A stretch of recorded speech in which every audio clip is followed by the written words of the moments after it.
Marcus Chen had always been invisible. Even among his own species, he blended into crowds like shadow into darkness. At 28, he stood barely average height with unremarkable brown hair and clothes that seemed designed to avoid attention.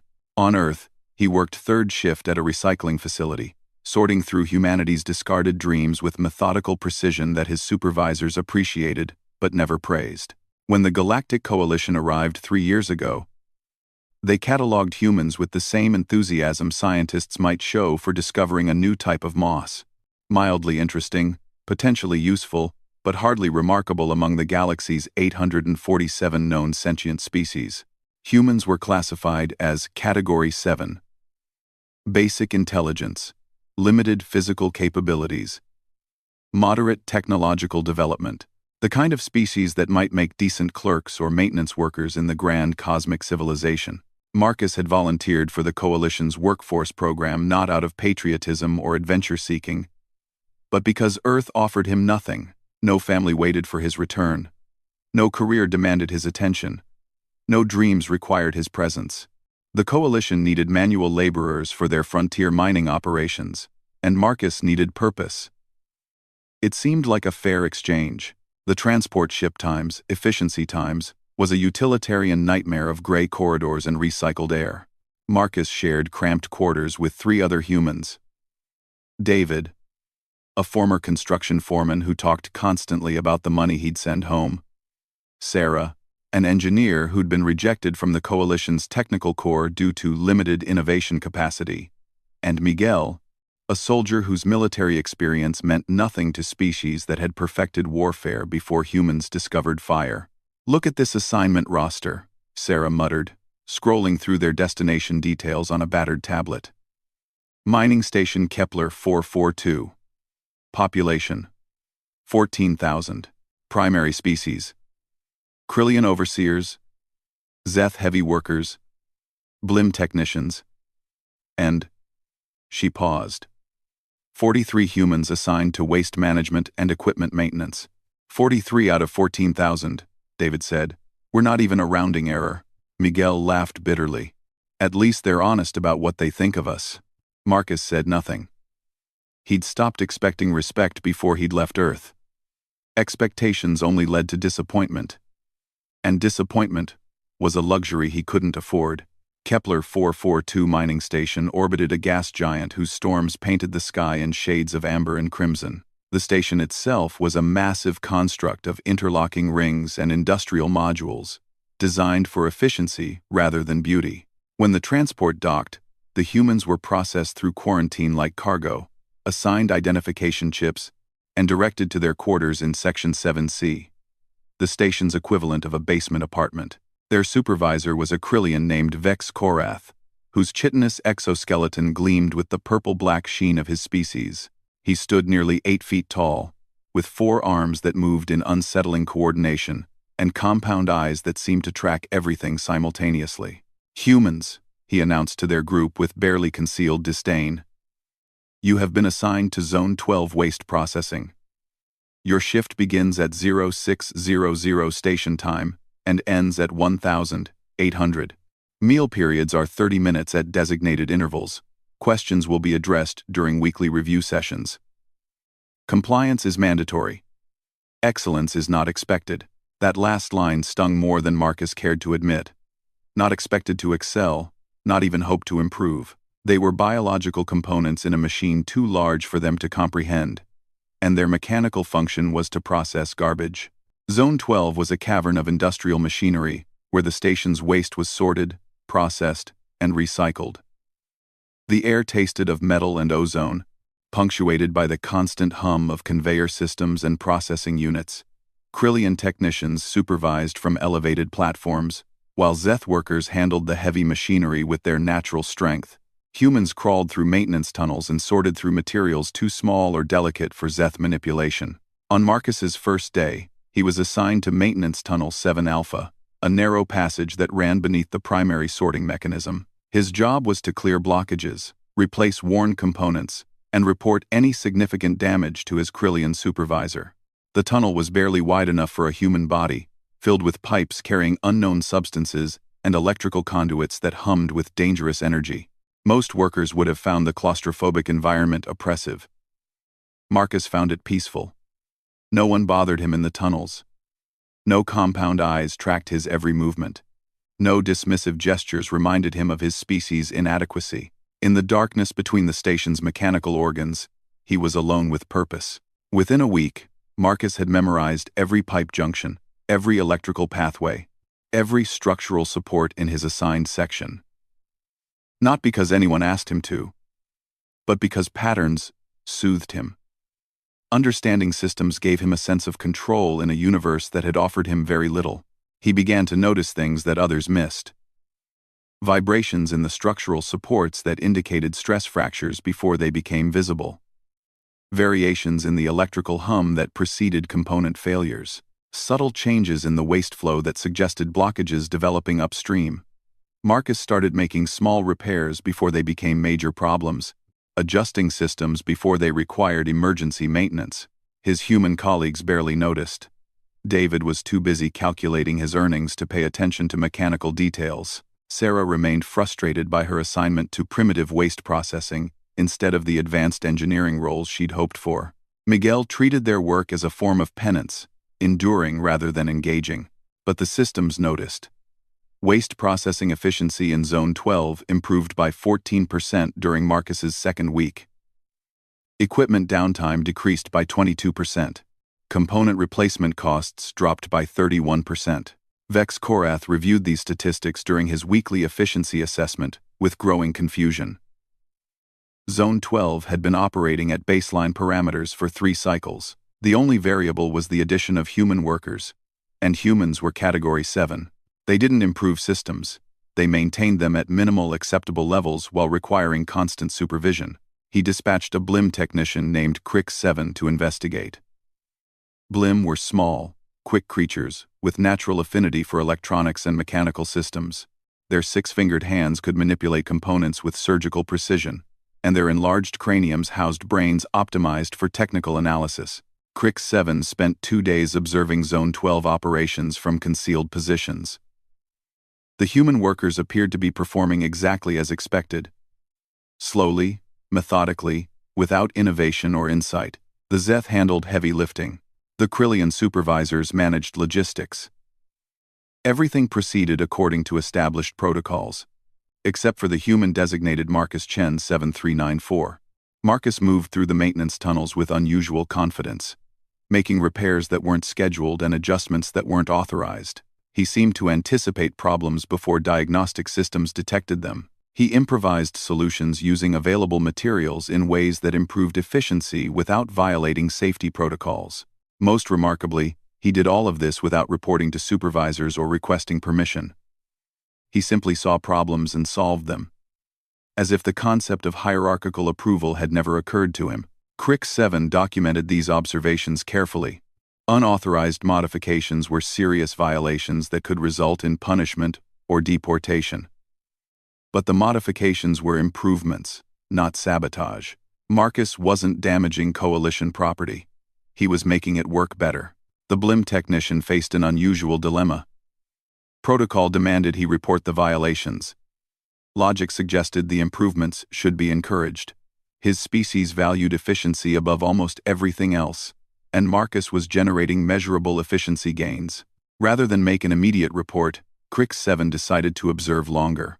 He wanted to understand how a Category 7 species could outperform systems designed by Category 2 and Category 3 intelligences. Meanwhile, Marcus remained unaware of the scrutiny. He had found his rhythm in the tunnels, developing an almost intuitive understanding of the station's mechanical systems. Each shift brought new challenges. A coolant leak here, a failing junction box there, a clogged filter assembly that threatened to shut down an entire processing line. He began to see the station not as a hostile environment but as a complex organism with its own needs and patterns. The waste processing systems were like digestive organs, breaking down materials and extracting useful components. The power distribution networks were like circulatory systems, carrying energy to where it was needed.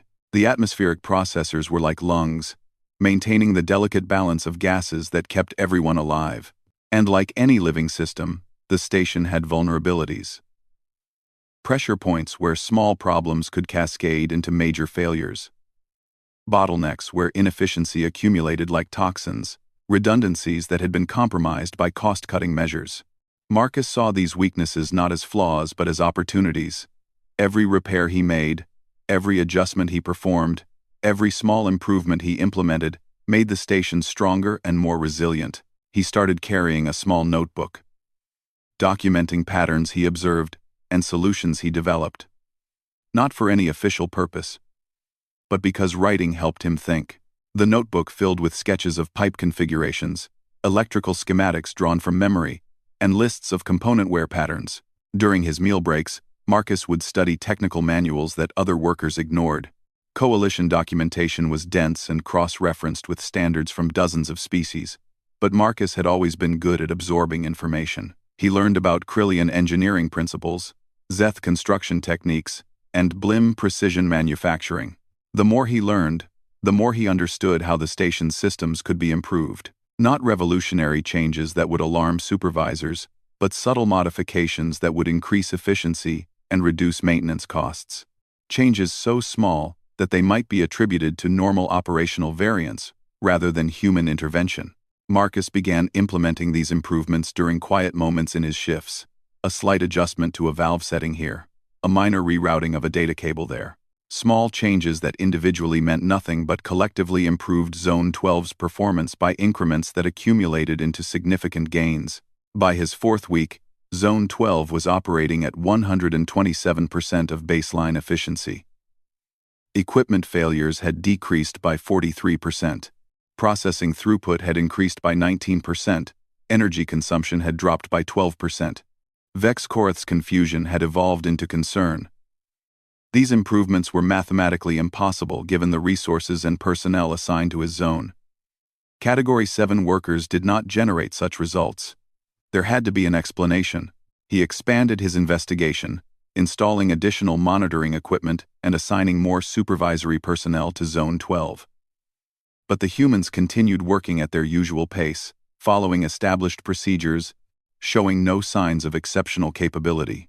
Except Marcus continued making his unauthorized modifications, now under increasingly sophisticated surveillance that somehow failed to capture his activities. He had developed an almost supernatural ability to work during blind spots in the monitoring system, timing his repairs and adjustments to coincide with shift changes, equipment maintenance periods, and supervisor rotation schedules. Crix 7 had been watching for 3 weeks now, accumulating data that challenged everything the Coalition knew about human capabilities. Marcus wasn't just fixing problems. He was predicting them. He wasn't just following procedures. He was improving them. He wasn't just maintaining systems. He was optimizing them, and he was doing it all while appearing completely unremarkable to casual observation. The Blim technician finally requested a private meeting with Vex Korath. In a secured conference room away from human hearing, he presented his findings. The efficiency improvements in Zone 12 are not random fluctuations, Crix 7 explained, displaying holographic charts and data analyses. They correlate directly with the activities of one specific human worker. Vex Korath studied the data with growing disbelief. This suggests that a Category 7 intelligence is outperforming our automated diagnostic systems. Vex Korath studied the data with growing disbelief 7. More than that, this human appears to understand our systems better than the engineers who designed them. The implications were staggering. If humans were capable of such performance, then the Coalition's classification system was fundamentally flawed. If Marcus could achieve these results, what might happen if humans were actually trained and equipped for technical roles? But before they could explore these questions, alarms began sounding throughout the station. Emergency lights bathed the corridors in red, and automated voices announced in 17 languages that catastrophic system failure was imminent. Marcus felt the vibrations through the tunnel walls before the alarms started. He had been expecting this for days, watching stress indicators climb and system redundancies fail one by one. The station was about to experience what engineers called a cascade failure.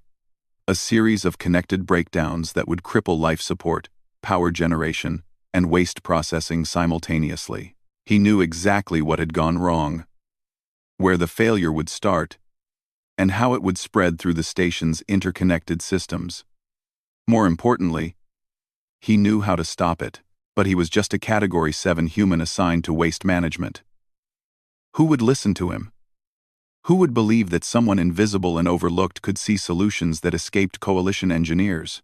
As evacuation orders echoed through the tunnels, and emergency teams scrambled to identify the source of the crisis, Marcus made a decision that would change everything. He was going to save the station, even if no one expected him to. The cascade failure began exactly where Marcus knew it would, in the primary atmospheric processor for Section 5, where a faulty pressure regulator had been struggling for weeks. He had noted the irregular readings in his notebook and calculated that the component would fail during the next scheduled maintenance cycle. Unfortunately, that cycle wasn't due for another 6 days. The regulator's failure triggered emergency protocols that redirected atmospheric processing load to backup systems in Sections 3 and 7, but those systems were already operating at near capacity due to routine maintenance delays in Section 4. The sudden increase in workload pushed them beyond their design parameters, causing automatic shutdowns that activated tertiary backup systems in Sections 1 and 9.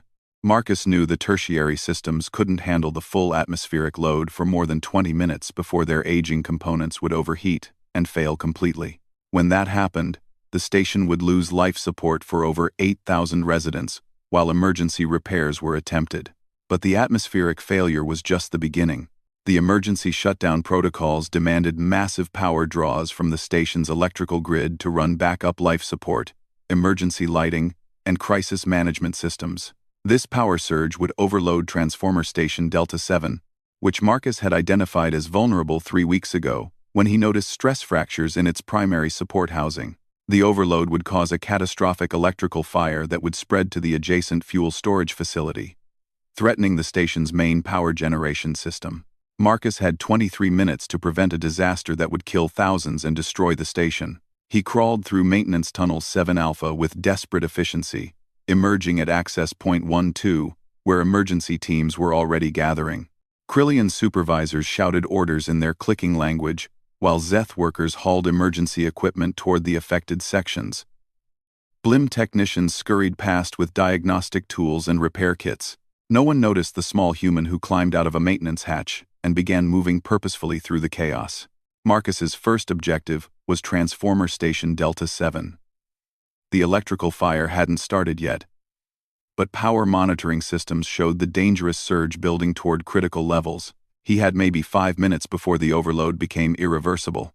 The transformer station was located in a restricted area that required authorization codes Marcus didn't have. But 3 weeks of tunnel maintenance had taught him the station's layout in detail. He knew about the service corridor that ran behind the transformer housing, accessible through a maintenance panel that was rarely secured during crisis situations. Marcus squeezed through the panel into a narrow space filled with high-voltage warning signs and the dangerous hum of electrical equipment. The transformer housing was a massive cylinder of reinforced metal surrounded by cooling systems and monitoring equipment. Under normal circumstances, approaching it without proper protection would be suicide. But these weren't normal circumstances, and Marcus had noticed something the designers hadn't anticipated. The transformer's emergency cooling system drew power from the same grid it was trying to protect. During power surges, the cooling system actually increased electrical demand, instead of reducing it, creating a positive feedback loop that guaranteed catastrophic failure. Marcus found the cooling system's manual override panel, protected by warnings in 17 languages about the dangers of unauthorized operation.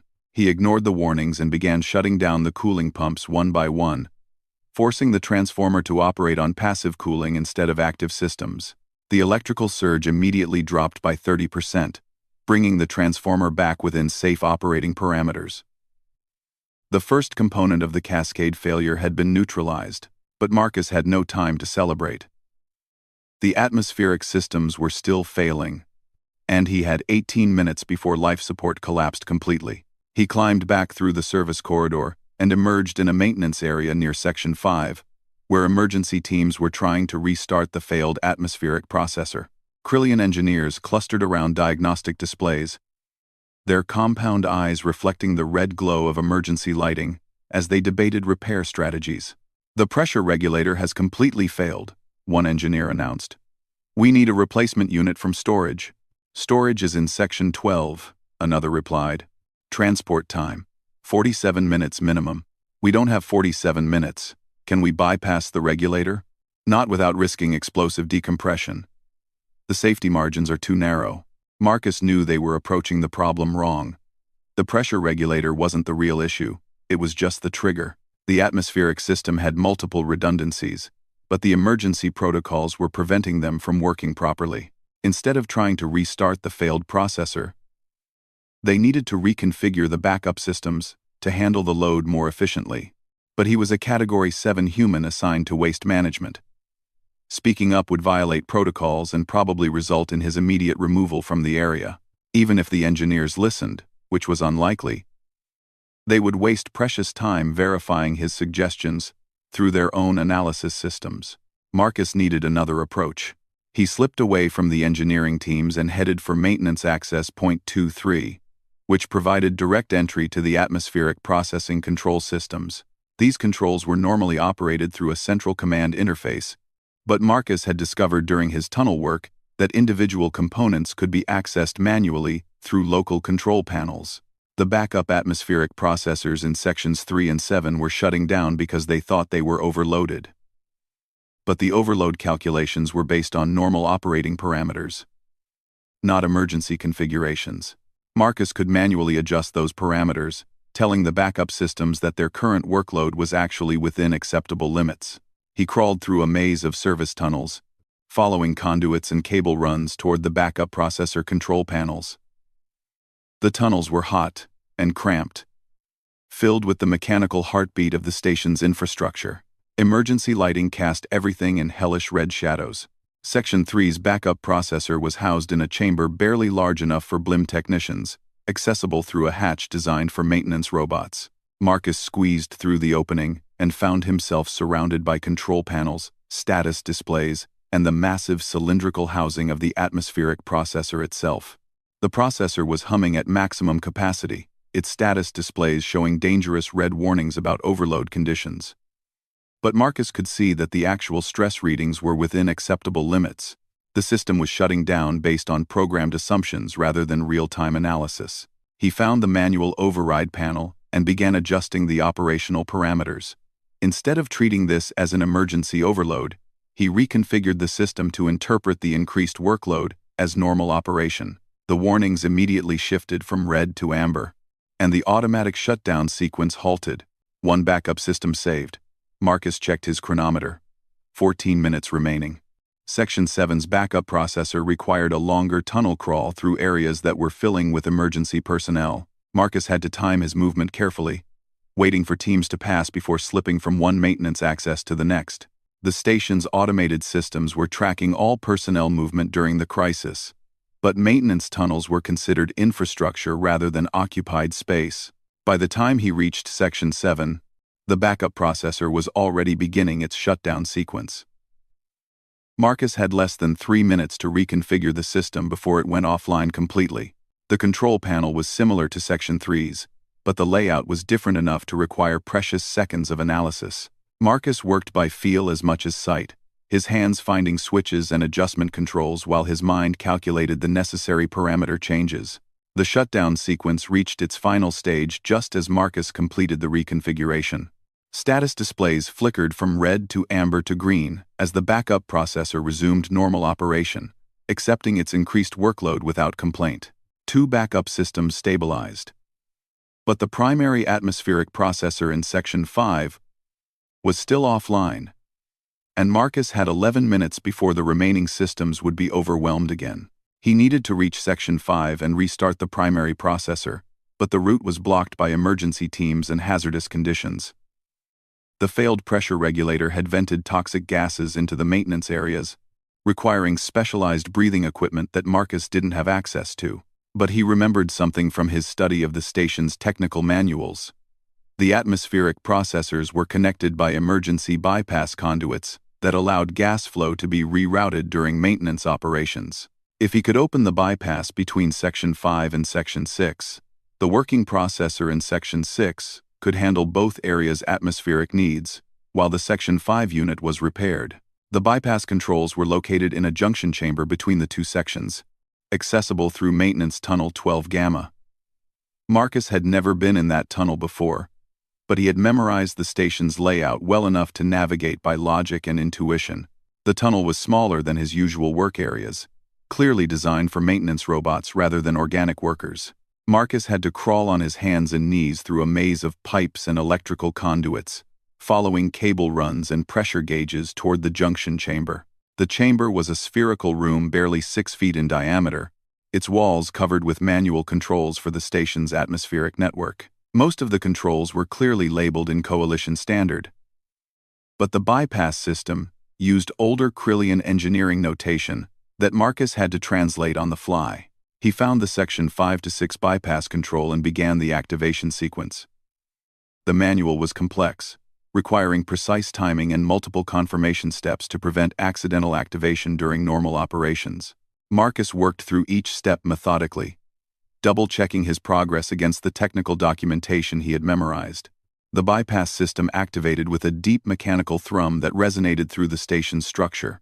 Pressure readings shifted as gas flow rerouted through the emergency conduits, equalizing atmospheric load between the two sections. Section 6's atmospheric processor accepted the additional workload without difficulty, its robust design easily handling the increased demand.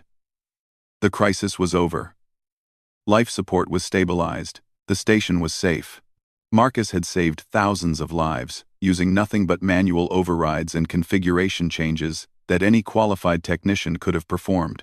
The difference was that Marcus had seen the problem developing weeks in advance, understood the interconnected nature of the station's systems, and known exactly which adjustments would solve the crisis. He crawled back through the tunnel system toward his assigned work area, arriving just as the all-clear signals began sounding throughout the station. Emergency lighting switched back to normal operation. Crisis teams began standing down from high alert. In Zone 12, Marcus's human colleagues were emerging from emergency shelter areas, looking shaken by their first experience with a coalition crisis situation. "What happened?" David asked. "1 minute everything was normal. The next minute, alarms were going off everywhere." "System failure," Sarah replied, checking status displays. "Looks like atmospheric processing, but they fixed it faster than I would have expected." "Lucky for us," Miguel added. "I heard these cascade failures can kill entire stations." Marcus said nothing. He returned to his maintenance tunnel and resumed his scheduled work as if nothing had happened. But everything had changed, because his activities had been observed by someone who understood their significance. Crick 7 had been monitoring the station's crisis response from the Technical Command Center, tracking system failures and repair activities through the automated monitoring network. He had watched Marcus's unauthorized movements with growing amazement as the human systematically addressed each component of the cascade failure with surgical precision. The BLIM technician had witnessed something that shouldn't have been possible. A Category 7 intelligence outperforming the station's automated crisis management systems and emergency response teams. Marcus had identified the problem faster than diagnostic computers, developed solutions more efficiently than engineering committees, and implemented repairs more effectively than specialized crisis personnel. But perhaps most remarkably, Marcus had accomplished all of this while remaining completely invisible to the official response effort. No one else knew that a single human had single-handedly prevented the station's destruction. Crex 7 faced a dilemma that challenged everything he understood about intelligence classification and species capabilities. The evidence was undeniable. Humans were far more capable than coalition assessments suggested. But if he reported this discovery, it would invalidate decades of xenological research and force a complete re-evaluation of human potential. The implications were staggering. If one overlooked human could perform at this level, what might happen if humans were properly trained and equipped? What other species had been incorrectly classified? How many opportunities had the coalition missed by underestimating the capabilities of primitive intelligences? But before Crix 7 could decide how to proceed, new alarms began sounding throughout the station. Different tones, different emergency codes, different crisis altogether. This time, it wasn't a mechanical failure. This time, they were under attack. And Marcus Chen, The invisible human who had just saved the station from internal collapse was about to discover that his real test was just beginning. The attack came without warning, which meant it was perfectly planned. Kepler 442 mining station's sensor arrays detected nothing until the first explosions bloomed against the outer hull like deadly flowers. The attackers had used the gas giant's magnetic field to mask their approach, timing their assault to coincide with a solar storm that disrupted long-range communications. By the time the station's automated defenses came online, enemy ships were already docking with the outer rings. Marcus felt the impacts through the station's structure before the alarms started. Vibrations traveled through metal and concrete, carrying information that his weeks in the maintenance tunnels had taught him to read. These weren't the random stress patterns of mechanical failure. These were deliberate, coordinated strikes designed to disable specific systems. The attackers knew exactly what they were doing. From his position in Maintenance Tunnel 7 Alpha, Marcus could track the assault's progress through the station's infrastructure. Power fluctuations showed which sections had been hit. Pressure drops indicated hull breaches. Communication line failures mapped the enemy's advance through the station's outer levels. The attackers were hegemony raiders, a loose confederation of species that rejected coalition authority and survived through piracy, slavery, and resource theft. They were brutal, efficient, and utterly without mercy. Mining stations like Kepler 442 were perfect targets. Valuable resources, minimal defenses, and populations too diverse to organize effective resistance. Emergency announcements echoed through the corridors in 17 languages, all delivering the same message: seek immediate shelter. Await coalition security response. Do not attempt resistance. The station's population was being herded into protected areas, while security teams prepared to repel the invaders. But Marcus could see through the station's sensor network that security was failing. The hegemony had disabled the primary defense systems in their opening strike. Coalition security personnel were brave but outnumbered, facing enemies who had spent generations perfecting the art of violence. The official response was failing, and everyone on the station would pay the price. Marcus made a decision that would have surprised anyone who knew him. Instead of seeking shelter, he began moving toward the attack.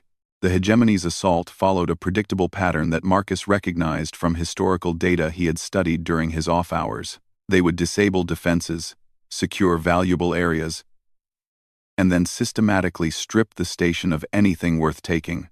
That process would take hours, during which the station's population would be at their mercy.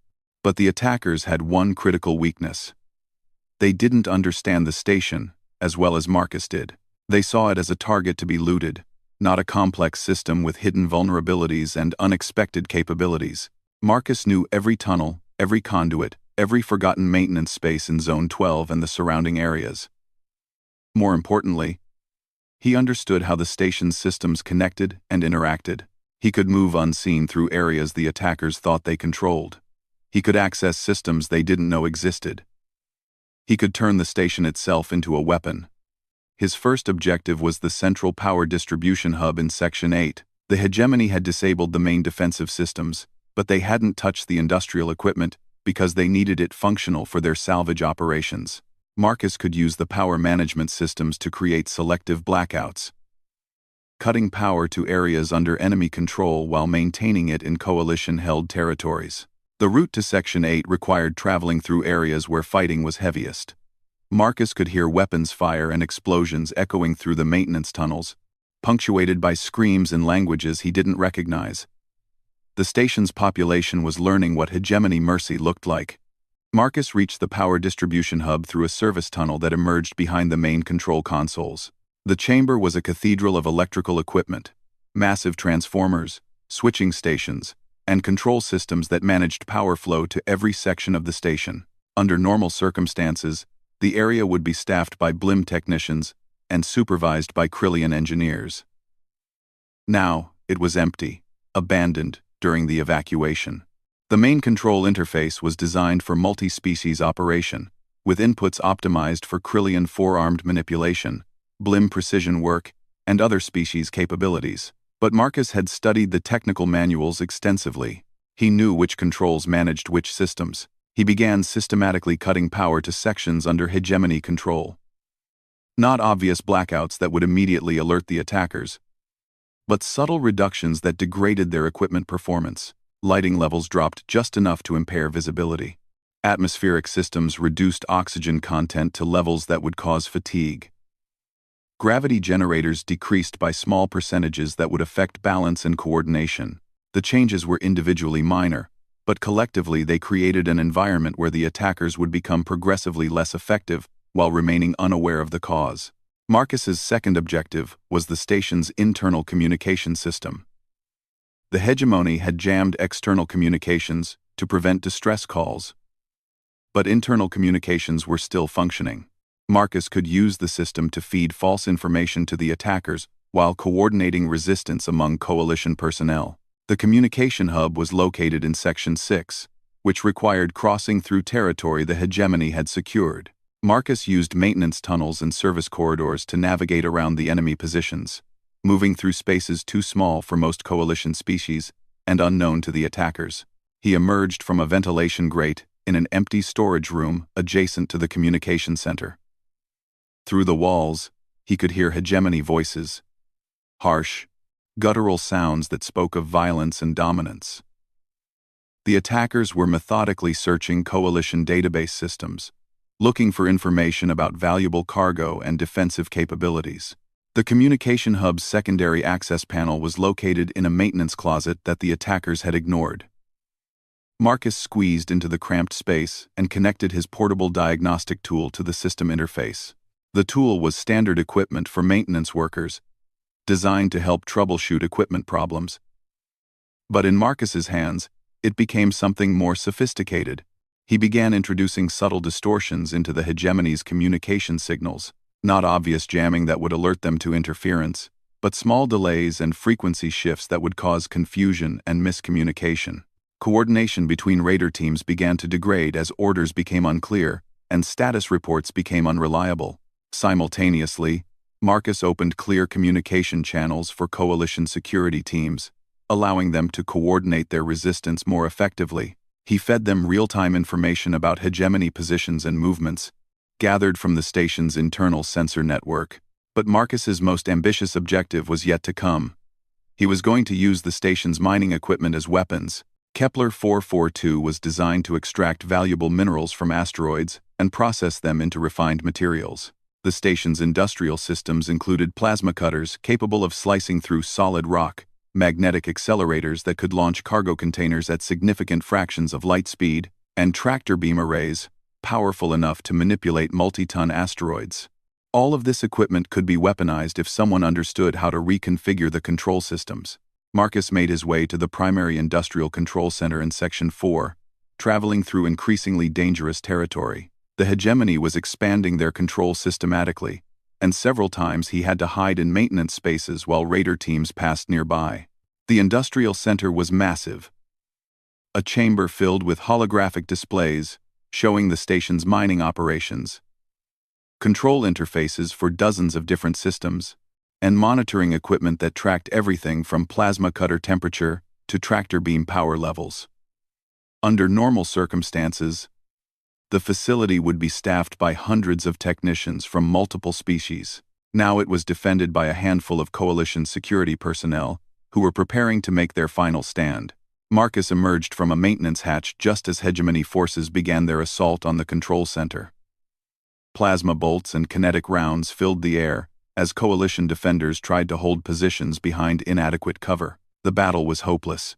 The attackers had superior numbers and firepower, but the attackers didn't know that a single human was about to turn the station against them. Marcus reached the primary control interface and began the most complex technical operation of his life. He had to reprogram mining equipment for combat use, coordinate multiple weapon systems simultaneously, and do it all while battle raged around him. The plasma cutter arrays were his first weapons. Designed to slice through asteroid material with precision, they could be reconfigured to target enemy positions throughout the station. Marcus locked onto hegemony heat signatures and began firing controlled bursts through the station's hull, creating precisely placed holes that would depressurize enemy-held areas without damaging critical systems. The magnetic accelerators became artillery. Instead of launching cargo containers into space, Marcus loaded them with mining debris and targeted enemy ships still docked with the station's outer rings. Chunks of processed ore accelerated to tremendous velocity, slammed into raider vessels with kinetic energy equivalent to high explosive warheads. The tractor beam arrays became invisible hands that could manipulate anything metallic. Marcus used them to disable enemy weapons, rip equipment from their hands, and even pull individual attackers out of defensive positions. But perhaps most effectively, Marcus turned the station's atmospheric control system into a weapon of psychological warfare. He began creating localized atmospheric disturbances in enemy-held areas, sudden pressure changes that would cause ear pain, temperature fluctuations that would induce discomfort, and gas mixture adjustments that would cause nausea and disorientation. The hegemony raiders found themselves fighting an enemy they couldn't see, couldn't predict, and couldn't understand. Their equipment failed randomly. Their positions became untenable for mysterious reasons. Their coordination collapsed as communication systems became unreliable. What had begun as a successful assault devolved into chaos and confusion. But the most remarkable aspect of Marcus's campaign wasn't his technical skill or tactical innovation. It was his restraint. Despite having access to weapons capable of killing every raider on the station, Marcus focused on disabling rather than destroying, on creating chaos rather than carnage. He could have depressurized entire sections, killing hundreds of attackers instantly. Instead, he created carefully controlled pressure drops that would force evacuation without causing deaths. He could have used the plasma cutters to target enemy personnel directly. Instead, he targeted their equipment and positions, forcing them to retreat rather than die. Marcus was fighting a war with the goal of ending it rather than winning it. The hegemony commander, a scarred veteran of dozens of successful raids, found himself facing a situation he had never encountered before. His forces were being systematically defeated by an enemy that seemed to control every aspect of the station's environment. Yet that same enemy was clearly holding back from delivering killing blows. "Commander," his lieutenant reported through increasingly unreliable communication channels, "we're losing control of sections 5 through 8. Our teams are reporting equipment failures, environmental problems, and coordinated resistance from coalition forces. How many coalition security personnel are we facing?" "Unknown. Our intelligence suggested minimal defensive capability. But the resistance is more organized than expected." The commander studied tactical displays that showed his forces retreating from positions they should have been able to hold easily. Something was coordinating the coalition response with inhuman precision and efficiency. Something that understood the station better than his own intelligence teams. "Sir," another officer announced, "we're receiving a transmission on emergency frequencies. Source unknown." The message was simple and delivered in perfect coalition standard. "Withdraw your forces immediately. Further advance will result in complete destruction of your fleet. This is your only warning." The hegemony commander had spent his career perfecting violence as an art form. He understood threats, and he could distinguish between bluff and capability. This message carried the weight of absolute certainty. Whoever was controlling the station's defenses possessed the ability to destroy his entire force and was choosing not to use it. But retreat would mean the loss of valuable cargo and the failure of a carefully planned operation. The commander's reputation and authority depended on success. He decided to press the attack and test this mysterious defender's resolve. That decision would prove to be a fatal mistake. Marcus had been hoping the raiders would accept his warning and withdraw peacefully. Violence solved nothing and created only more suffering. But when hegemony forces began a renewed assault on the station's core areas, Marcus realized that mercy would be interpreted as weakness. He activated the mining station's most powerful weapon, the asteroid processing laser. The laser was designed to break apart mountain-sized asteroids for easier mining operations. Its beam could slice through solid rock from a distance of thousands of kilometers. When Marcus redirected it toward the hegemony fleet, the results were immediate and devastating. The first raider ship simply ceased to exist, vaporized by energy that could have powered a small city. The second ship lost its engine section before its crew realized they were under attack. The third managed to detect the targeting laser just in time to watch their shields fail under impossible energies. In less than 30 seconds, Marcus had eliminated half of the hegemony fleet, with a mining tool operated from a control panel he had never been trained to use. The remaining raiders abandoned their assault and began emergency evacuation procedures. But Marcus wasn't finished with them yet. He had spent weeks learning every system on the station, and that included the cargo handling mechanisms. As hegemony personnel fled toward their remaining ships, Marcus used the station's loading systems to deliver a final message. When the raiders reached their vessels, they found their cargo holds filled not with stolen goods, but with detailed technical specifications for every weapon system Marcus had used against them. Complete documentation for converting mining equipment into military hardware, written in clear Coalition standard with step-by-step instructions and safety warnings. The message was unmistakable. Next time you attack a mining station, remember that the people operating it might be more dangerous than you imagine. The hegemony fleet departed Kepler 442 with unprecedented haste, leaving behind equipment, wounded personnel, and their reputation for invincibility. Marcus shut down the weaponized mining equipment and restored normal station operations with the same methodical precision he brought to his maintenance work. Power returned to normal levels. Communications resumed standard operation. Industrial systems switched back to their intended functions.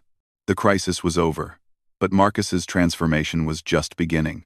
He had entered the battle as an overlooked waste management worker. He was about to emerge as something the galaxy had never seen before. A human with nothing to lose and everything to prove.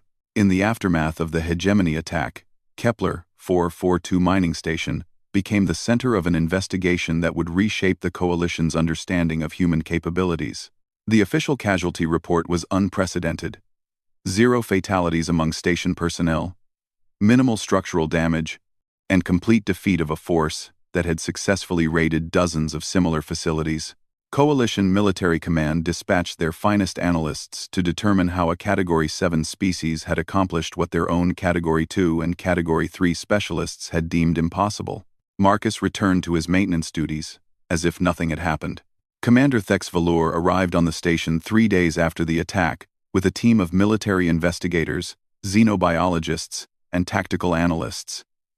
Her species, the Zenthari, were renowned throughout the Coalition for their strategic brilliance and analytical precision. She had personally investigated 17 similar raids, and in every previous case, the attackers had succeeded in their primary objectives.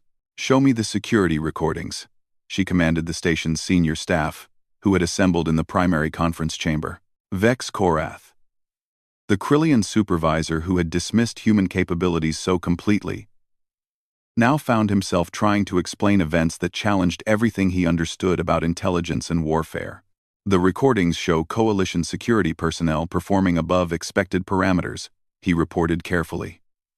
Coordination was unusually effective. Equipment functioned at peak efficiency throughout the crisis. That doesn't explain how mining equipment was converted into precision weapons, Commander Thex Valor replied. Or how the attackers' own systems were systematically compromised. This wasn't improved performance. This was technological expertise at the highest levels. Crick 7. The Blim technician, who had been observing Marcus for weeks, remained silent during the official briefings. He possessed information that could explain everything, but revealing it would expose his own unauthorized surveillance activities and challenge fundamental assumptions about species classification. The investigation team spent days analyzing data, interviewing personnel, and reconstructing the timeline of events. They identified the techniques used to weaponize the station's systems. They documented the sophisticated electronic warfare that had disrupted hegemony communications. They mapped the precise coordination that had turned a desperate defense into a decisive victory, but they could find no evidence of who had actually performed these miracles. The modifications required expert knowledge of 17 different technical specialties, the lead analyst reported. Fusion power management, plasma physics, magnetic field manipulation, electronic warfare, atmospheric engineering, structural dynamics, and others. No single individual on this station possesses such comprehensive expertise. Then we're looking for a team, Commander Thex Valor concluded, probably operating in secret, possibly with access to classified Coalition military data. the investigation expanded to include detailed background checks on all station personnel, communications monitoring, and psychological evaluations to identify potential collaborators or saboteurs. The investigators were certain they would find evidence of a sophisticated resistance network operating within the station's population. They found nothing. Marcus continued his maintenance duties, crawling through tunnels and repairing equipment with the same methodical precision he had always shown. His human colleagues reported that he had seemed unusually quiet during the attack but otherwise displayed no remarkable behavior. His work performance remained exactly at baseline standards. Competent, but unremarkable. Meanwhile, across Coalition space, news of the Kepler 442 incident spread through military and intelligence networks. A successful defense against hegemony raiders was significant enough. But the complete nature of the victory was unprecedented. Other mining stations and frontier facilities began requesting tactical briefings and defensive upgrades based on the Kepler 442 protocol. The problem was that no one could identify what the protocol actually was. Frustrated by the lack of progress, Commander Thex Valor decided to interview the station's human workers directly. Humans had been classified as Category 7, but the investigation had found no evidence that any other species could have accomplished what happened during the attack. Either the classification was wrong, or humans possessed capabilities that had been completely overlooked. Marcus was among the last humans interviewed, which probably saved his life. By the time Commander Thex Valor reached him, she had already spoken with dozens of station personnel and was beginning to understand the subtle patterns that characterized human behavior. Humans were more observant than their classification suggested. They noticed details that other species missed, patterns that escaped more sophisticated intelligence systems, and connections that formal analysis failed to identify. They were also remarkably adaptable, capable of learning new systems and solving novel problems with minimal training or supervision. But perhaps most importantly, humans seemed to approach complex challenges differently than other species. Where Krillian engineers would develop formal procedures, where Blim technicians would optimize for efficiency, and where Zenthari strategists would create comprehensive battle plans, humans would simply look at a problem and start fixing it. Marcus entered the interview chamber with the same unremarkable appearance that had made him invisible for 3 years. Average height, average build, clothes that seemed designed to avoid attention. He sat in the chair designated for human-scale occupants and waited politely for questions. Marcus Chen, designation 7394, Commander Thex Valor began, reading from her documentation. Assigned to waste management, maintenance duties in Zone 12. Performance evaluations consistently rate you as competent, but unremarkable. Yes, sir, Marcus replied. During the recent attack, did you observe anything unusual? Any changes in station procedures, personnel behavior, or system operations? There were alarms, Marcus said. Emergency protocols were activated. Everything seemed to function as designed. The mining equipment was used as weapons during the defense. Did you witness any of this? I was in the maintenance tunnels during most of the attack. I didn't see much. Commander Thex Valor studied Marcus with the analytical precision her species was famous for. Something about his responses felt carefully controlled, as if he was providing exactly the information requested, and nothing more. You've been assigned to maintenance duties for several months. You must have developed familiarity with the station's systems. Some familiarity, yes. How familiar?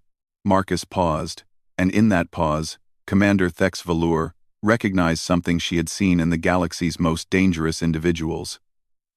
The moment when someone decides whether to reveal their true capabilities. I know which pipes carry what substances, Marcus said finally. I know which electrical systems control which equipment. I know how the atmospheric processors maintain life support. It's necessary for my work. Could you operate the mining equipment? I've read the technical manuals. Understanding systems helps me maintain them properly. Could you weaponize the mining equipment? Another pause. Longer this time. The plasma cutters are basically focused energy weapons. The magnetic accelerators are basically railguns. The tractor beams are basically remote manipulation devices. If someone understood the control systems well enough, and if they had sufficient reason, yes, it would be possible.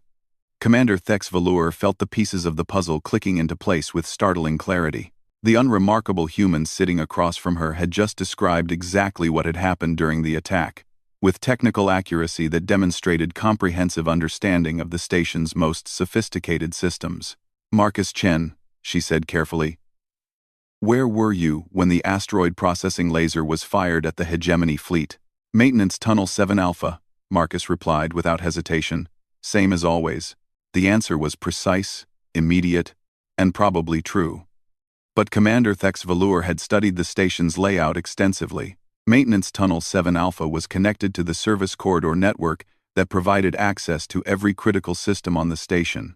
"Show me," she commanded. Marcus led Commander Thex Velour and her investigation team through a maze of maintenance tunnels, service corridors, and access shafts that revealed the station's true structure.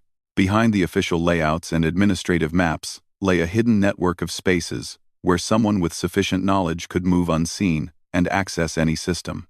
"These tunnels aren't shown on the standard schematics," one of the investigators noted.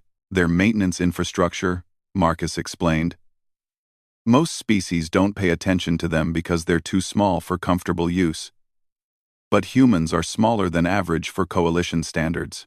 Marcus demonstrated his daily work routine, crawling through narrow passages and emerging at access points throughout Zone 12. He showed them manual control panels that could override automated systems, emergency interfaces that provided direct access to critical equipment, and monitoring stations that displayed real-time data about every aspect of the station's operation. From these positions, Commander Thex Velour realized, someone could observe and control most of the station's functions without being detected by standard surveillance systems.